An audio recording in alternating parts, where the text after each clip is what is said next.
Assalamualaikum warahmatullahi wabarakatuh. Selamat datang di channel Bunda Guru TV.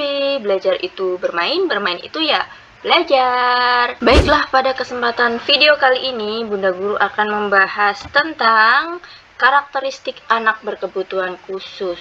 Nah, di sini kita akan membahas tentang materi kompetensi teknis dari P3K Guru 2023 berdasarkan kisi-kisi dari ahli pertama guru kelas. Tak usah berlama-lama lagi, tapi bagi teman-teman yang baru kenal dengan Bunda Guru, silahkan subscribe dulu, like, komen, dan share juga video-video dari Bunda Guru.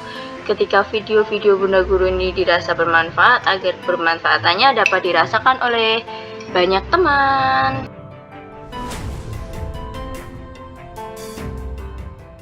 Baiklah, berdasarkan dari surat edaran Permenpan RB mengenai materi pokok soal seleksi kompetensi teknis dengan CAT untuk seleksi pengadaan P3K tahun anggaran 2023, ini ada 39 kisi-kisi ya. Nah, di sini kita akan membahas kisi-kisi nomor 10, yaitu karakteristik murid berkebutuhan khusus. Nah, peserta didik berkebutuhan khusus itu apa sih? Peserta didik berkebutuhan khusus adalah peserta didik yang memiliki kebutuhan yang berbeda dengan peserta didik pada umumnya, baik itu kebutuhan fisik, mental, maupun emosional. Kebutuhan khusus tersebut dapat bersifat permanen atau sementara dan memerlukan pendekatan dan strategi pembelajaran yang berbeda dari yang biasanya. Menurut Undang-Undang Republik Indonesia Nomor 20 Tahun 2003 tentang Sistem Pendidikan Nasional Pasal 5 Ayat 2, 3, dan 4 mendefinisikan anak berkebutuhan khusus sebagai 1. Anak yang memiliki kelainan fisik, emosional, mental, intelektual, dan atau sosial. 2. Anak yang memiliki potensi kecerdasan dan bakat istimewa. Dan yang ketiga, anak di daerah terpencil atau terbelakang serta masyarakat adat yang terpencil, sehingga mereka semua berhak memperoleh pendidikan layak khusus. Kemudian peserta didik berkebutuhan khusus ini ada beberapa ya. Yang pertama di sini bisa kita lihat sesuai gambarnya, itu ada peserta didik dengan hambatan intelektual, kemudian ada peserta didik dengan hambatan fisik motorik, peserta didik dengan hambatan fisik motorik, dan juga peserta didik dengan hambatan majemuk, peserta didik cerdas istimewa dan berbakat, peserta didik dengan hambatan penglihatan, peserta didik dengan hambatan pendengaran, serta yang terakhir ada peserta didik autistic spectrum disorder. Nah, di sini dibagi menjadi dua, ada ADHD dan juga autisme. Kemudian yang pertama, anak dengan hambatan penglihatan atau biasa disebut dengan tunanetra. Anak dengan hambatan penglihatan menurut Gunawan 2011 adalah anak yang mengalami gangguan daya penglihatan sedemikian rupa sehingga membutuhkan layanan khusus dalam pendidikan maupun kehidupannya. Klasifikasi gangguan penglihatan berdasarkan tingkat ketajaman penglihatan dan dalam perspektif pendidikan dapat dikelompokkan menjadi dua kelompok, yaitu kelompok low vision dan hambatan penglihatan total atau totally blind. Nah, untuk karakteristik gangguan penglihatan ini ada dua, karena di sini gangguan penglihatan itu dibagi menjadi dua ya. Untuk karakteristik low vision sendiri masih mampu melihat dengan ketajaman penglihatan antara 20/70. Kelompok ini mampu melihat dari jarak 6 meter, jauh lebih dekat dibandingkan dengan penglihatan orang normal sekitar 21 meter. Gambaran umum dari kelompok ini, mereka masih mampu mengenal bentuk objek dari berbagai jarak, menghitung jari dari berbagai jarak juga. Ini masih ada bayangan dan masih bisa melihat dengan samar-samar seperti itu. Kemudian yang totally blind itu karakteristiknya tidak bisa memfungsikan kemampuan visualnya, tidak memiliki penglihatan, ataupun mereka yang bisa merasakan adanya sinar seperti mengetahui siang dan malam tanpa mengetahui sumber cahayanya. Peserta didik diajarkan untuk memahami kemampuan membaca dan menulis Braille dan orientasi mobilitas untuk membantu mereka dalam menjalankan daily activity-nya. Yang ini benar-benar sudah tidak bisa melihat apapun, tidak bisa melihat atau mampu merasakan sinar yang masuk seperti itu ya. Kemudian karakteristik gangguan penglihatan. Di sini secara keseluruhan dijabarkan sebagai berikut. Sering menabrak ketika bergerak, kesulitan membaca huruf pada buku bacaan atau tulisan pada papan tulis, kesulitan menulis pada garis lurus, memegang buku dekat dengan muka ketika membaca, sering mengeluh kepala pusing, mata gatal atau berair. Bentuk dan warna bola mata berbeda, bola mata bergoyang-goyang, mengecil atau berwarna putih. Sering meletakkan barang di tempat yang salah, sulit meniru gerakan, sulit mengenal gambar jika warna kurang kontras, sering hendak terjatuh jika melewati rintangan jalan, suka meraba barang yang dipegang atau yang ada di dekatnya. Kemudian yang kedua, anak dengan hambatan pendengaran atau biasa disebut dengan tunarungu. Untuk gangguan pendengaran atau biasa disebut juga dengan tuli atau kurang dengar, ini adalah mereka yang tidak mendengar atau kurang mendengar sebagai akibat pendengarannya yang terganggu fungsi indera pendengarannya, baik menggunakan alat bantu dengar maupun tidak. Anak dengan hambatan pendengaran ini berdampak pada aspek-aspek di bawah ini. Yang pertama yaitu aspek motorik. Beberapa hasil penelitian menunjukkan bahwa anak dengan hambatan pendengaran memiliki kesulitan dalam hal keseimbangan dan koordinasi gerak umum dalam menyelesaikan tugas-tugas yang memerlukan kecepatan serta gerakan-gerakan yang kompleks. Yang kedua, aspek bicara dan bahasa. Anak dengan hambatan pendengaran berat, suara yang keras tidak dapat didengarnya meskipun dengan menggunakan alat bantu dengar. Individu tersebut tidak dapat menerima informasi melalui suara. Suara yang dikeluarkan oleh anak dengan hambatan pendengaran biasanya sering sulit untuk dimengerti karena mereka mengalami kesulitan dalam membeda-bedakan artikulasi, kualitas suara, dan juga tekanan suara.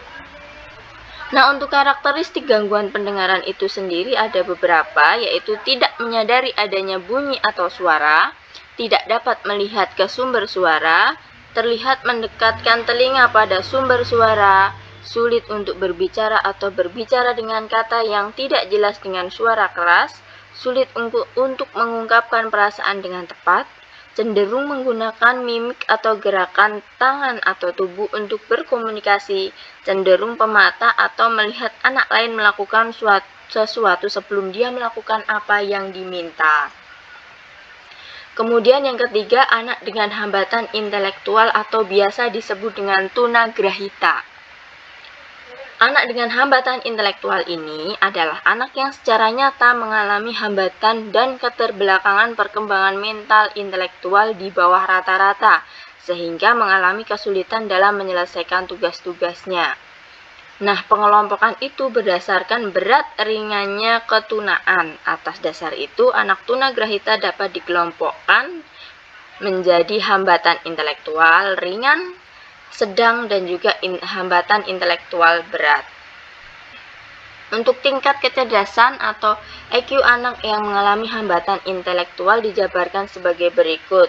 Dengan klasifikasi hambatan ringan itu menurut skala Stanford-Binet dan juga skala Wechsler, ini seperti ini dijabarkannya. Untuk yang ringan itu rentang 68 sampai 52, kemudian untuk klasifikasi sedang di rentang 51 sampai 36, serta yang berat rentang 35 sampai 20. Untuk yang parah ini berada di lebih dari atau sama dengan 19, ini yang parah ya. Kemudian untuk umur mentalnya ini ada di sebelah kanannya ini. Untuk yang ringan itu sekitar rentang umur 8 sampai 10 tahun. Kemudian yang sedang itu berada di rentang umur 5-8 tahun, kemudian yang berat itu di rentang umur 3-5 tahun, kemudian yang parah itu bisa hanya mencapai rentang umur mentalnya 3 tahun. Kemudian untuk karakteristik hambatan intelektual itu juga ada beberapa, diantaranya satu, perilaku tidak sesuai dengan usianya atau masih kekanak-kanakan. Kemudian sulit memahami hal yang abstrak dan baru, sulit mengingat atau daya ingat lemah, sulit mengikuti instruksi panjang atau rumit, membutuhkan pengulangan dalam belajar, kemampuan bicaranya sangat kurang bagi anak mengalami hambatan intelektual berat, kurang dalam kemampuan menolong diri sendiri. Kemudian yang keempat, anak dengan hambatan anggota gerak atau tunadaksa. Untuk hambatan gangguan gerak ini, mereka yang tingkat kecacatan fisiknya mengakibatkan mengalami kesulitan yang berat atau ketidakmungkinan melakukan gerak dasar dalam kehidupan sehari-hari, seperti berjalan, menulis, meskipun dengan menggunakan alat-alat bantu pendukung. Nah, pada dasarnya, anak gangguan gerak dikelompokkan menjadi dua bagian besar, yaitu kelainan pada sistem sereba dan juga kelainan pada sistem otot dan rangka. Anak dengan hambatan anggota gerak atau tunadaksa ini ada beberapa tingkat, yaitu tingkat ringan, yaitu mereka yang memiliki keterbatasan dalam melakukan aktivitas fisik, kualitas gerak motoriknya dapat meningkat melalui terapi. Jadi yang ringan ini di terapi masih bisa. Kemudian yang sedang memiliki keterbatasan motorik mengalami gangguan koordinasi sensorik. Dan yang terakhir itu dengan tingkat berat. Nah, ini memiliki keterbatasan total dalam gerak fisik, tidak mampu mengontrol gerakan fisik.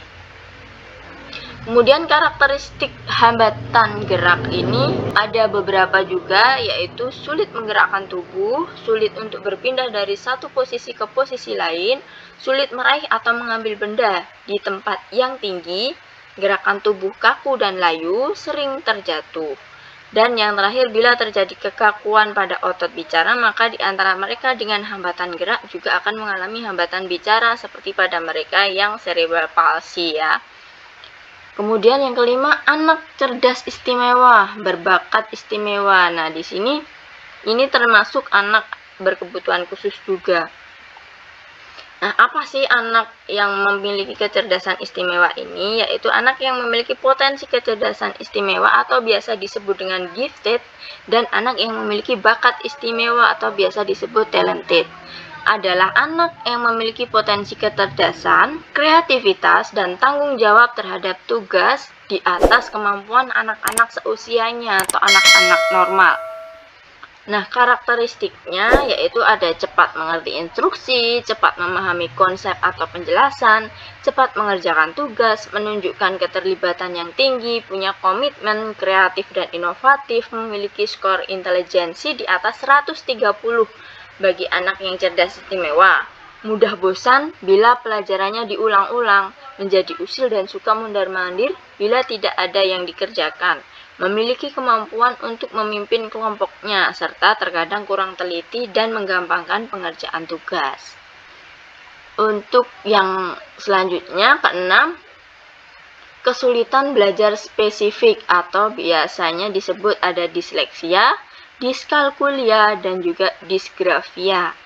Kesulitan belajar ini memiliki arti yaitu hambatan dalam satu atau lebih proses psikologi dasar yang melibatkan pemahaman atau penggunaan bahasa, lisan atau tertulis yang termanifestasikan dalam suatu kemampuan yang tidak sempurna untuk mendengarkan, berpikir, berbicara, membaca, menulis, mengejah, atau melakukan perhitungan matematika.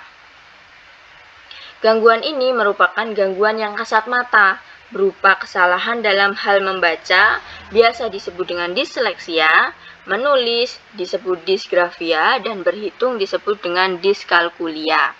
Kesalahan yang terjadi akan selalu dalam kesalahan sama secara terus-menerus dan dibawa seumur hidup.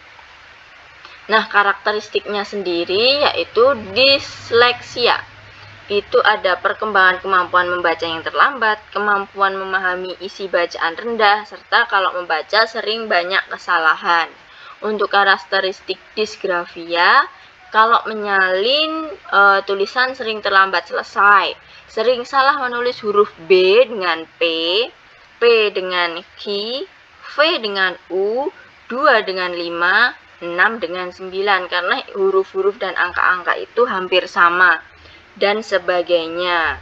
Nah, hasil tulisannya juga jelek dan tidak terbaca. Kemudian tulisannya banyak yang salah, terbalik, atau hurufnya hilang. Kemudian yang terakhir, sulit menulis dengan lurus pada kertas yang tidak bergaris. Kemudian untuk karakteristik diskalkulia, ini yaitu sering salah menulis angka 2 dengan 5, hampir sama untuk dengan disgrafia ya, tapi ini lebih fokus kepada angka. Dan juga 6 dengan 9 dan sebagainya yang hampir-hampir mirip. Kemudian rancu atau bingung dengan simbol-simbol matematis, misalnya tanda plus, minus, perkalian, atau pembagian, dan lain sebagainya. Kemudian yang ketujuh, autis. Autisme adalah kelainan perkembangan yang secara signifikan berpengaruh terhadap komunikasi verbal dan nonverbal, serta interaksi sosial. Umumnya terjadi pada usia sebelum 3 tahun yang berpengaruh buruk terhadap kinerja pendidikan anak. Dalam dunia pendidikan, anak autis ini dapat digolongkan ke dalam beberapa spektrum, yaitu sebagai berikut. Yang pertama, anak autis yang memiliki fungsi kognisi dan intelektual tingkat tinggi. Kemudian yang kedua, anak autis yang memiliki fungsi kognisi dan intelektual tingkat menengah. Kemudian yang ketiga, anak autis yang memiliki fungsi kognisi dan intelektual tingkat rendah.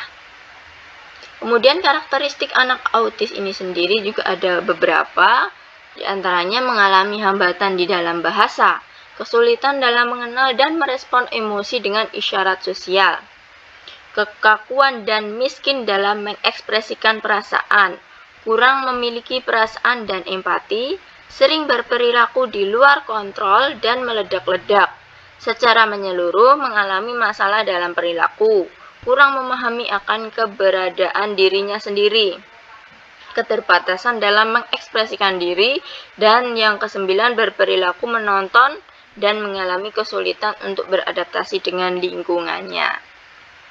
Kemudian yang 8, slow learner atau lamban belajar. Ketika tadi anak dengan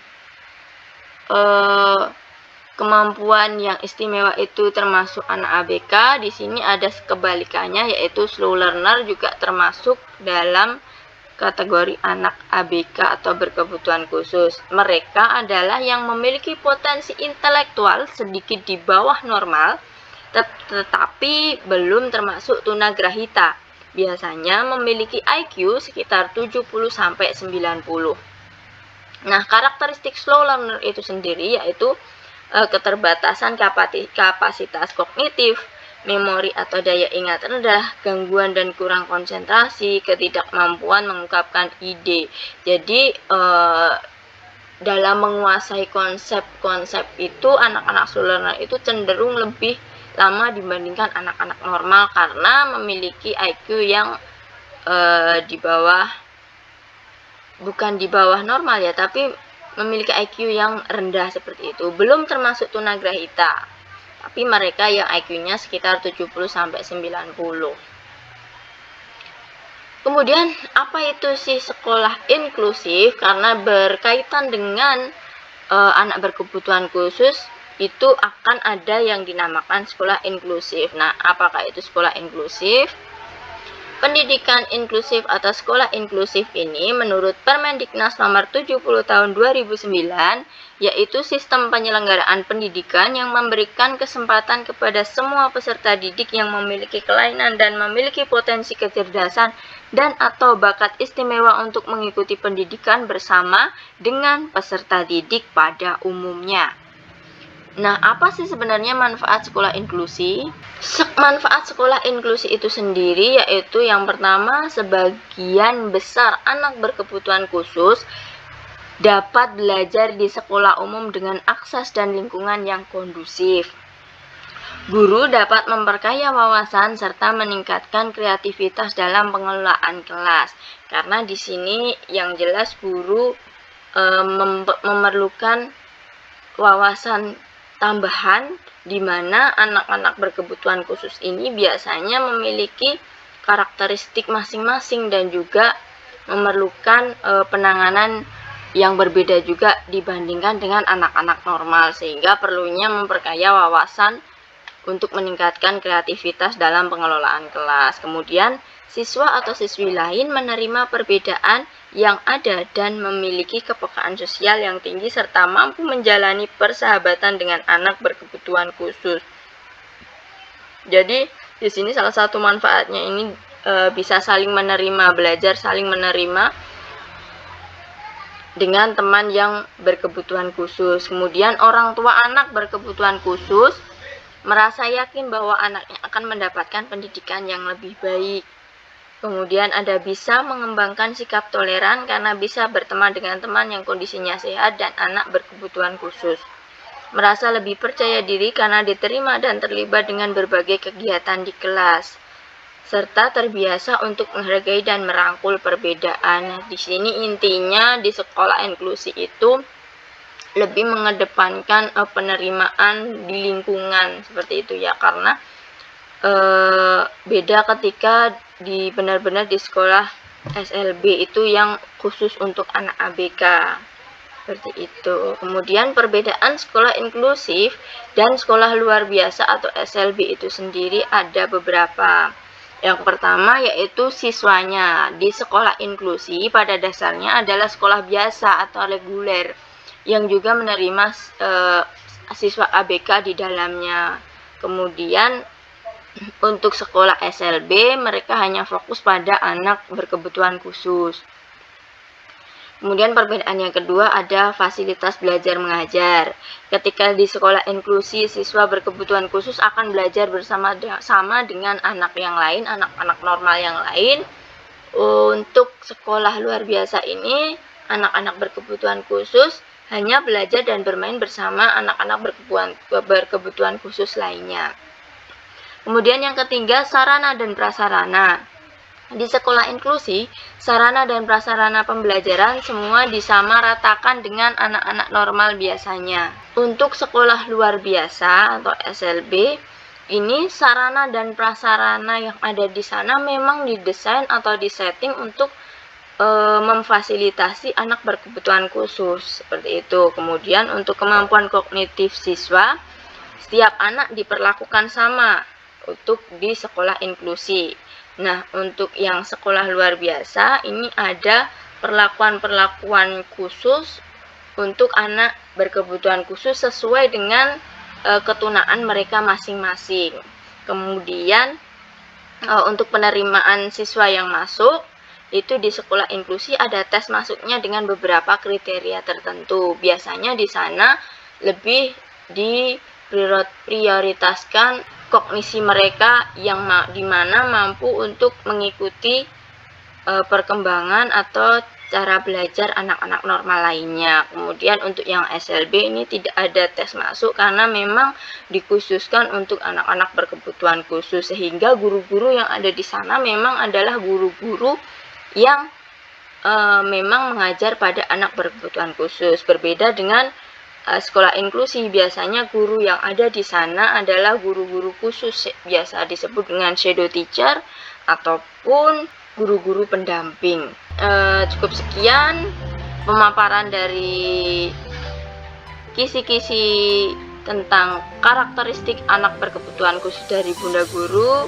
Banyak salahnya, banyak kurangnya, mohon maaf. Jangan lupa like, komen, dan subscribe. Wassalamualaikum warahmatullahi wabarakatuh.